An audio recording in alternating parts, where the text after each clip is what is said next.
আসসালামু আলাইকুম প্রিয় ভাই ও বন্ধুগণ, আপনারা সবাই কেমন আছেন? আশা করি ভালো আছেন।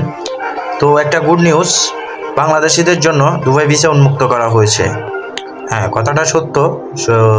কিন্তু শুধু দুবাই স্টেটে চালু আছে, বাকি স্টেটগুলো এখনও নিউজ দেওয়া হয়নি।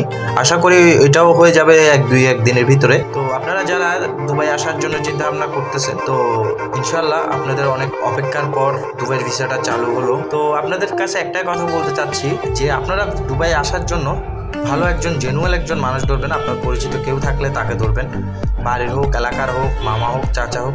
কিন্তু কোনো দালালের মাধ্যমে আপনারা আসবেন না। এর ভিতরে আমি আপনাদেরকে ছোট আরেকটা কথা বলতে চাই। আপনারা জানেন আমার চ্যানেলটা অনেক ছোট, মাত্র চালু করছি। আপনারা যদি ভালো লাগে আমি আপনাদেরকে এরকম নিউজগুলো দিব, আপনারা পাবেন আমার চ্যানেল থেকে। তো অতএব আমার চ্যানেলটা সাবস্ক্রাইব করে যাবেন। আর বাকি যে কথাটা, চলুন আমরা ফিরে আসলাম আবার লাইনে।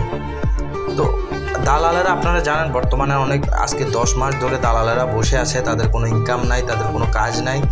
তো তারা কিন্তু বসে আছে ভিসা খোলার অপেক্ষায়।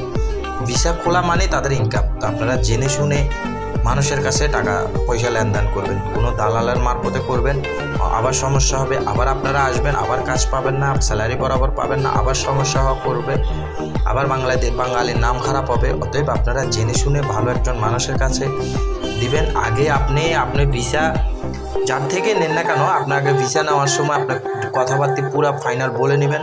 হ্যাঁ, তাকে কি 50,000 হোক বা 1 লাখ টাকা হোক দিবেন। এরপর বাকি আপনি বলবেন আপনার এগ্রিমেন্টটা বরাবর হলে আপনি দেখবেন আপনার এগ্রিমেন্টে লেখা আছে আপনার স্যালারি কত, আপনার কোম্পানির নাম কি, কয় ঘন্টা ডিউটি, সব কিছু আপনার এগ্রিমেন্টে লেখা থাকবে।